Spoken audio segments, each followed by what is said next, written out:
മാന്യപ്രേക്ഷകർക്ക് എൻ്റെ പ്രണാമം. അനവധി പ്രഭാഷണങ്ങളിലൂടെ പലതരത്തിലും പല സ്ഥലങ്ങളിലുമുള്ള ജനങ്ങളെ കാണാനുള്ള ഭാഗ്യം കിട്ടിയിട്ടുണ്ട്. മാതാ അമൃതാനന്ദമയിയുടെയും സത്യസായി ബാബയുടെയും ഗുരുജിയുടെയും എല്ലാം കർമ്മമണ്ഡലങ്ങളിലുള്ള ആയിരക്കണക്കിന് വ്യക്തികളുമായിട്ട് നേരിട്ട് ബന്ധപ്പെടാനും ഭാഗ്യം കിട്ടിയിട്ടുണ്ട്. അവരെല്ലാം കാണുമ്പോൾ എൻ്റെ മനസ്സിൽ ചില തോന്നലുകൾ ഉണ്ടാവും. അമ്മയുടെ കർമ്മമണ്ഡലത്തിലുള്ള വ്യക്തികൾ അമ്മയെക്കുറിച്ച് എത്രത്തോളം മനസ്സിലാക്കിയിട്ടുണ്ട് എന്നുള്ളത് പലപ്പോഴും എനിക്ക് സംശയം തോന്നാറുണ്ട്. അമ്മയ്ക്കെതിരെ ചില വ്യക്തികൾ യുക്തിവാദികളെ പോലെയുള്ളവരോ നിരീശ്വരവാദികളെ പോലെയുള്ളവരോ മത ന്യൂനപക്ഷങ്ങളിൽ ഉള്ള എതിർപ്പുള്ളവരോ ചില വിരളമായിട്ടാണെങ്കിലും വിമർശനങ്ങൾ തൊടുത്തുവിടുമ്പോൾ അതിന് വികാരം അല്പം പോലും ഏൽക്കാതെ വിചാരത്തിലൂടെ പലപ്പോഴും മറുപടി പറയാൻ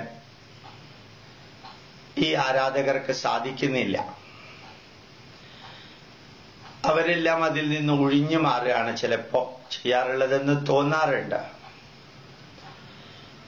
ഞാൻ എന്നും ആലോചിക്കുന്ന ഒരു കാര്യമുണ്ട്. അമ്മ ലോകത്തിന് വേണ്ടി ചെയ്യുന്ന നല്ല കർമ്മങ്ങൾ UNOന് പോലും പറ്റാത്തതാണെന്ന് മാർട്ടിൻ ലൂതർ കിങ്ങിന്റെ ഗാന്ധി കിങ് പീസ് അവാർഡ് യൂറോപ്പിൽ വെച്ച് അമ്മയ്ക്ക് നൽകിയപ്പോൾ അതിന്റെ ഉപജ്ഞാതാവ് പറയുകയുണ്ടായി, ലോകത്തിലെ ഒരു രാജ്യത്തിനും ഒരു സംഘടനയ്ക്കും പറ്റാത്ത അത്രയും മഹത്തായ കർമ്മങ്ങളാണ് അമൃതാനന്ദമയി ഏറ്റെടുക്കുന്നത് എന്ന അദ്ദേഹത്തിന്റെ വരികൾ എത്രത്തോളം ശ്രേഷ്ഠമായിരുന്നു, അത്രയും തന്നെ ശ്രേഷ്ഠമായിരുന്നു UNOയില് അമ്മ പ്രസംഗിച്ചപ്പോ അവിടെ നീണ്ടു നിന്ന ആ കയ്യടി, അതിന്റെ പ്രതിധ്വനി. ആകാശാത് പതിതന്തോയം യഥാ ഗച്ഛതി സാഗരം സർവദൈവ നമസ്കാരം കേശവം പ്രതി ഗച്ഛതി. മഴത്തുള്ളികൾ ഒരുമിച്ച് ചേർന്ന ചാലുകളായി, തോടുകളായി, നദികളായി മഹാസാഗരത്തിലേക്ക് പോകുന്നത് പോലെ മാനവരാശിയുടെ നന്മ എന്ന മഹാസാഗരത്തിലേക്ക് എല്ലാ രാജ്യത്തിലുമുള്ള എല്ലാ ജനങ്ങളും കൈകോർത്ത് പിടിച്ചുകൊണ്ട് പോകണമെന്ന് അമ്മ ആഹ്വാനം ചെയ്തപ്പോ അത് വലിയ ഒരു തരംഗം സൃഷ്ടിക്കുകയുണ്ടായി. അടുത്ത കാലത്ത് ജപ്പാനില് സുനാമി ഉണ്ടായപ്പോഴും ഇന്തോനേഷ്യയിലും ലങ്കയിലും ബർമ്മയിലും എല്ലാം അതിനു മുമ്പ് സുനാമി അടിച്ചപ്പോഴും ഗുജറാത്തിലും രാജസ്ഥാനിലും അതിശക്തമായിട്ടുള്ള ഭൂകമ്പമുണ്ടായപ്പോഴും അമേരിക്കയിലെ ന്യൂ ഓർലിയൻസില് Katrina, Rita, Wilma, Juno, Alberto തുടങ്ങിയ ടൊർണാഡോ അടിച്ചപ്പോഴും ആദ്യം സഹായഹസ്തവുമായി എത്തിയത് മാതാ അമൃതാനന്ദമയിയുടെ കർമ്മമണ്ഡലത്തിലുള്ളവരാണ്. അത് ലോകജനത ഓർമ്മിക്കുകയും ചെയ്യുന്നുണ്ട്. അമ്മയുടെ പേരിലുള്ള വിശ്വവിദ്യാലയത്തില് ദേശത്തുനിന്നും വിദേശത്തുനിന്നും വന്നിരിക്കുന്ന ആയിരക്കണക്കിന് വിദ്യാർത്ഥികൾക്ക് നല്ല ലോകത്തിലെ ഏറ്റവും ഉയർന്ന നിലവാരത്തിലുള്ള വിദ്യാഭ്യാസം നൽകുക മാത്രമല്ല,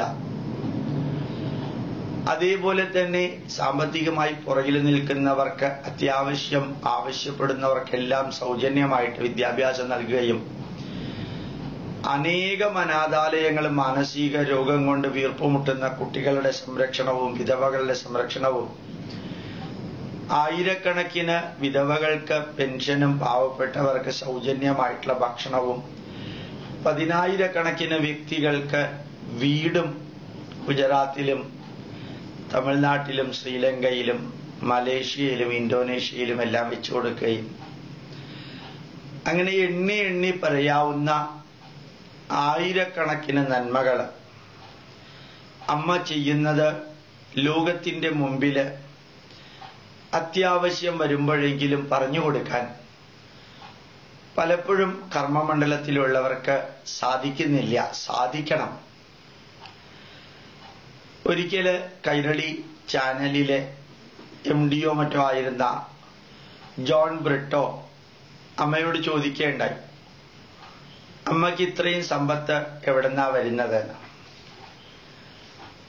വളരെ വ്യക്തമായിട്ട് അമ്മ മറുപടി പറയുകയുണ്ടായി, ഉള്ളവർ തരുന്നു, അതില്ലാത്തവർക്ക് എത്തിക്കുന്നു, അതില് ഞാൻ ഒരു ഉപകരണം മാത്രമാണ്.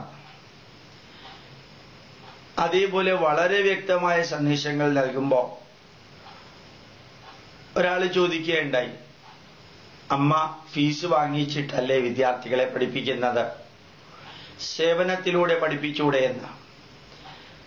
അതിനമ്മ മറുപടി പറഞ്ഞു, CBSE ആണെങ്കിലും ടെക്നിക്കൽ എഡ്യൂക്കേഷൻ ഡിപ്പാർട്ട്മെന്റ് ആണെങ്കിലും UGC ആണെങ്കിലും ഓരോ ക്ലാസ് മുറിക്കും ഓരോ സ്കൂളിനും ഓരോ കോളേജിനും ഓരോ ഡിപ്പാർട്ട്മെന്റുകൾക്ക് എന്തെല്ലാം വിധത്തിലുള്ള സൗകര്യങ്ങൾ ഉണ്ടായിരിക്കണം, മുറികള് എത്ര നീളവും വീതിയും ശക്തിയുമുള്ളതായിരിക്കണം, അങ്ങനെ 100 കണക്കിന് കണ്ടീഷനുകൾ വെച്ചിട്ടുണ്ട്.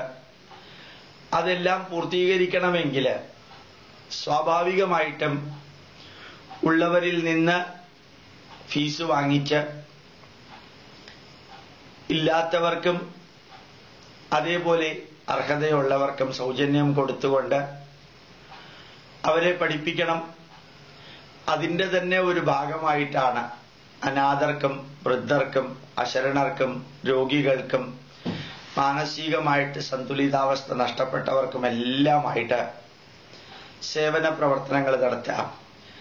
20,000 വീടുകൾ ആ ഭാരതത്തില് ഭൂകമ്പത്തില് എല്ലാം നഷ്ടപ്പെട്ടവർക്ക് വെച്ചു കൊടുത്തത്. അതിനെല്ലാം വളരെ വ്യക്തമായിട്ട് അമ്മ പറയേണ്ടായി.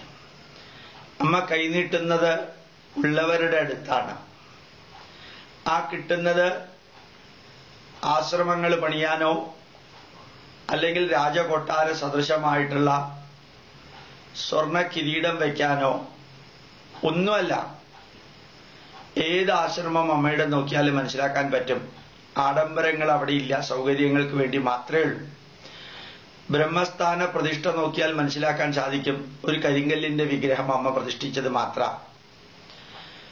അവിടെ ആ സൗകര്യങ്ങളും അതിനടുത്തുള്ള സ്കൂളുകളും എല്ലാം ആഡംബരത്തിന്റെ അല്പം പോലും ഇല്ലാതെ ആവശ്യത്തിന്റെ മാത്രം ചൈതന്യം ചേർത്തുകൊണ്ടാണ് ഉണ്ടാക്കിയിരിക്കുന്നത്.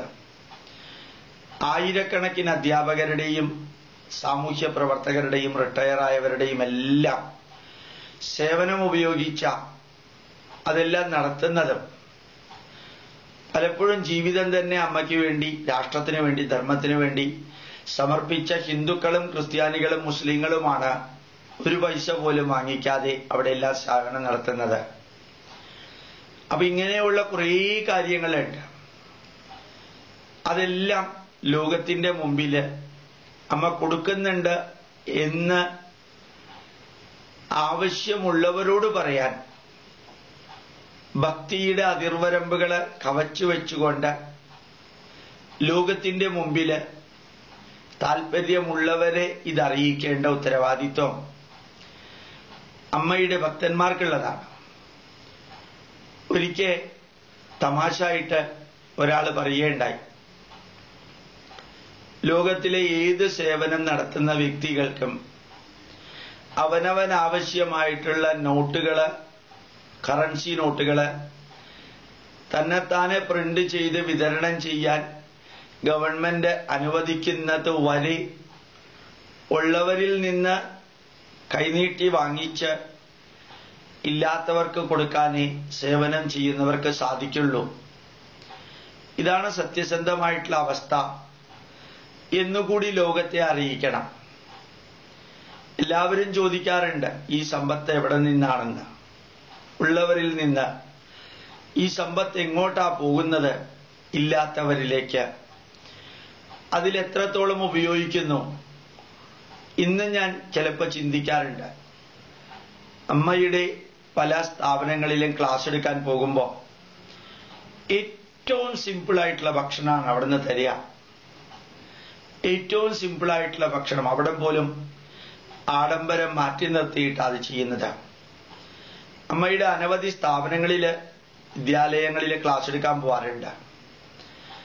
അവിടെയും എനിക്ക് കാണാറുണ്ട് നല്ല പ്രാർത്ഥനകള്, വേദമന്ത്രങ്ങള്, മൂല്യാധിഷ്ഠിതമായിട്ടുള്ള അറിവ് കൊടുക്കാനുള്ള എല്ലാം. ഇതെല്ലാം ചെയ്യുന്നത് അസാധാരണമായിട്ട് വിദ്യാഭ്യാസം ഒന്നുമില്ലാത്ത മനുഷ്യരൂപത്തിലുള്ള ഒരു ആത്മീയ പ്രവാചകയാണ് എന്ന് പറയണമെന്ന് എനിക്ക് തോന്നാറുണ്ട്. ഒരുപക്ഷെ ഹൈന്ദവ സമൂഹത്തിലെ ഭാരതീയ സംസ്കാരത്തെ നിലനിർത്താൻ അമ്മ ചെയ്യുന്ന മഹത്വമേറിയ കർമ്മത്തെക്കുറിച്ച് ലോകത്തെ അറിയിക്കാൻ അമ്മയുടെ സാധാരണ പ്രവർത്തകർക്ക് സാധിക്കണം. അമ്മയുടെ കർമ്മമണ്ഡലത്തിലുള്ള വലിയ വലിയ വ്യക്തികള് ടിവിയിലൂടെയും മറ്റും അത് ചെയ്യുന്നുണ്ട്. പക്ഷേ അത് പലപ്പോഴും ഗ്രാസ് റൂട്ട് ലെവലിൽ എത്തണില്ല. അമ്മയുടെ പ്രവർത്തനങ്ങൾ എത്തുന്നുണ്ട്, അമ്മയുടെ സേവനങ്ങൾ എത്തുന്നുണ്ട്, അമ്മയുടെ കൈകൾ എത്തുന്നുണ്ട്. പക്ഷെ അമ്മയെക്കുറിച്ചുള്ള പ്രവർത്തനങ്ങളുടെ സംക്ഷിപ്തം എത്തണില്ല. അത് അമ്മയെ പോലെയുള്ളവരെ ഭാരതം ലോകത്തിന് നൽകിയിരിക്കുന്ന സംഭാവനയാണ്. വേദവ്യാസനും വസിഷ്ഠനുമെല്ലാം. അമ്മ ലോകത്തിന്റെ പാപം ഏറ്റെടുക്കാനല്ല, പാപം ചെയ്യുന്നവരുടെ പാപം ഇല്ലാതെയാക്കാനാണ് വന്നിരിക്കുന്നത്. വിശക്കുന്നവർക്ക് ഭക്ഷണം കൊടുക്കാനും, രോഗമുള്ളവർക്ക് മരുന്ന് കൊടുക്കാനും, വാർദ്ധക്യത്തിന്റെ ക്ലൈമാക്സിലുള്ളവർക്ക് സേവനം കൊടുക്കാനും, അത് ഹിന്ദു എന്നോ ക്രിസ്ത്യാനി എന്നോ മുസ്ലിം എന്നോ നോക്കാതെ എല്ലാവർക്കും ഒരേപോലെ എത്തിക്കാനും അമ്മ ശ്രമിക്കുന്നു എന്ന് ലോകത്തെ അറിയിക്കണം. അതേപോലെ 10,000-കണക്കിന് യൂറോപ്യന്മാര്, വെള്ളക്കാര്, പാശ്ചാത്യര് മനസ്സിനകത്ത് ശൂന്യമാണ്. അവിടെ ഇപ്പൊ ബൈബിളൊന്നുമില്ല, പള്ളിയിലേക്ക് പോവാറുമില്ല. ബൈബിളിലെ ഒരു ചിന്തയും ബുദ്ധിക്കും യുക്തിക്കും ശാസ്ത്രത്തിന് നിരക്കുന്നതല്ല എന്നറിയാവുന്ന ഒരു വലിയ സമൂഹം ഈ ആത്മീയതയുടെ സന്ദേശം കേട്ട് അവരുടെ ആത്മീയ ദാഹം തീർക്കാൻ മനസ്സിനകത്ത് ബൈബിള് പോയപ്പോൾ ഉള്ള ശൂന്യത ഇല്ലാതെയാക്കാൻ, ആ ശൂന്യതയില് ഭാരതീയ ആത്മീയത നിറയ്ക്കാൻ അമ്മ കൊടുക്കുന്ന കഥകളും സന്ദേശങ്ങളും അവരെ ഒത്തിരി സഹായിക്കുന്നുണ്ട്. ഇപ്പൊ ഭാരതത്തിനകത്ത് സേവന പ്രവർത്തനങ്ങളും ഭാരതത്തിന് പുറത്ത് സേവന പ്രവർത്തനങ്ങളും അറിവിന്റെ വലിയ ഗംഗാപ്രവാഹവും കൊടുക്കുന്ന ആ ഒരു ചൈതന്യത്തെക്കുറിച്ച് ലോകത്തെ ബുദ്ധിക്കും യുക്തിക്കും ശാസ്ത്രത്തിനും നിരക്കുന്ന വിധത്തില് അമ്മയുടെ കർമ്മമണ്ഡലത്തിലുള്ളവർ അറിയിക്കണം. വികാരത്തേക്കാൾ കൂടുതൽ വിചാരത്തിലൂടെ അറിയിക്കണം. അങ്ങനെ അറിയിക്കുന്നത് അമ്മയ്ക്ക് കുറെ ആരാധകരെ ഉണ്ടാക്കാനല്ല. ലോക സമസ്ത സുഖിനോ ഭവന്തു എന്ന് ഭാരതം പറയുന്ന ആ വേദ സന്ദേശം, സർവേ ഭവന്തു സുഖിനഃ സർവേ സന്തു നിരാമയ സർവേ ഭദ്രാണി പശ്യന്തു മാ കശ്ചിത് ദുഃഖഭാഗ് ഭവേത്. എല്ലാവരും ആരോഗ്യമുള്ളവരായിരിക്കണം, എല്ലാവരും സന്തോഷമുള്ളവരായിരിക്കണം, ദുഃഖിക്കുന്നവരായിട്ട് ആരും ഉണ്ടാവരുത് എന്ന് പറയുന്ന വേദ സന്ദേശം നമ്മൾ ലോകാ സമസ്ത സുഖിനോ ഭവന്തു എന്ന് പറഞ്ഞപ്പോഴും ഭാരതീയാഹ സമസ്ത സുഖിനോ ഭവന്തു എന്ന് പറഞ്ഞില്ല. ഹൈന്ദവാഹ സമസ്ത സുഖിനോ ഭവന്തു എന്നും പറഞ്ഞില്ല.